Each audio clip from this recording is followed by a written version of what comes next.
could feel every part of my body pulse with the forceful pump of my heart as it raced to the brink of explosion within my chest. Everything seemed backward. My mouth bone dry, but my body covered in sweat. Streams of the fluid cascading from my pores like tributaries of some jungle river on a map. I looked down at Katie as she feebly fought against my grip, as well as the incredible amount of pain she was enduring.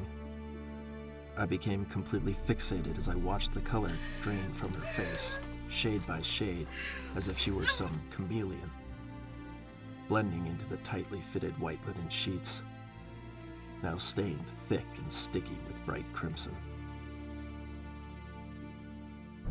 I could feel the manicured tips of her nails pass beyond the first few layers of skin on my arm into the hot flesh beneath. The pain should have been excruciating for me, but the adrenaline coursing through my veins dulled the sensation to nothing but a mild irritation. I tightened my grip on her, her tiny bicep clamped within my hand to the point that I wasn't sure if her muscle had given way, leaving only the bone beneath to retain my grip. She stared up at me from the bed. Her gaze didn't simply lock onto mine, but pierced through, passing beyond physical recognition into the realm of my soul where reason couldn't reach. That portion beyond the control of consciousness and rationale. That place where only those most intense of emotions were held. Bone-numbing fear and irrefutable love. Those eyes probed through that foreign place, looking as I'd never seen any look before. A turbulently concoctive mixture of madness and sadness.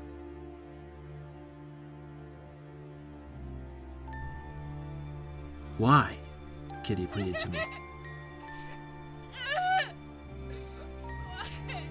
"Why did you do this to me?" Her voice was feeble and raspy, choked from earlier screams of agony and terror. Terror she'd never imagined possible. Agony which had one singular source. I was responsible. It was my doing, and mine alone. I could see her scoring it into her mind. It offered her only a slight distraction, but filled her with an ever-growing ire for me. In a sudden flash, her eyes shifted from any search of humanity within me to blazing daggers honed by blame and hatred. I could feel them slashing into my very being with the relentlessness of a berserker. Her dulcet strains at speaking morphed into shrill shrieks of defiance as her body stiffened below me to flee from her anguish. "Let me go, you son of a bitch," she snapped as she twisted against my grip. "Don't you dare touch me." I told her she'd be fine. I told her she could trust me. "Goddamn liar!" I'd always known the first time would be the hardest. I expected to feel the nausea, the feelings of dread, the primal urge to turn and run away. But I had come too far. I knew I had no choice but to force myself through it till it was over. Then it would all be okay. Everything would be perfect again. I would feel complete. I would finally feel whole.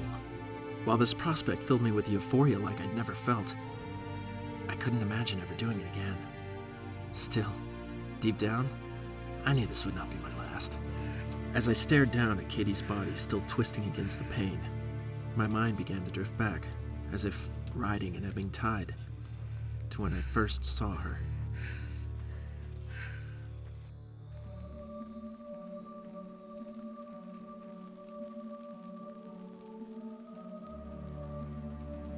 I knew she was the one almost instantly. The perfect choice.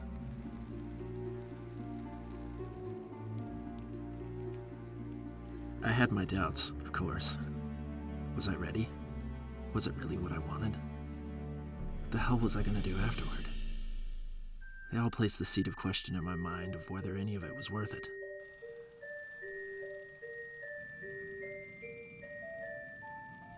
And yet, I could see it. There, in those eyes. She realized at the same moment I did. She knew. She was going to spend the rest of her life with me.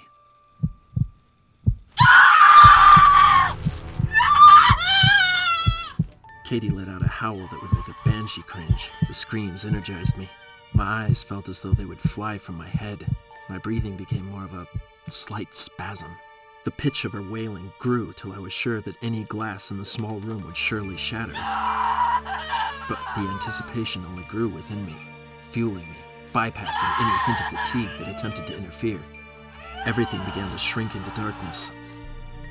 It closed in around me steadily, but where I focused seemed to become brighter as my brain fought against hyperventilation. My eyes shook in their sockets, disobeying my will to focus on the task at hand, to focus on Katie and her pain. Then, silence. No more screams. No more struggling. The body held in my grip simply went limp in submissive release. For a moment, the entire world felt at complete peace, as a high greater than any I'd ever felt before filled me in a pulsating wave, growing with every wake. I could feel the tears now streaming freely from my eyes, not of pain or of sorrow, tears of complete joy that the ordeal was done. The silence was deep and hollow in my ears. It seemed to last hours within my mind. In fact, it only lasted a fraction of a second.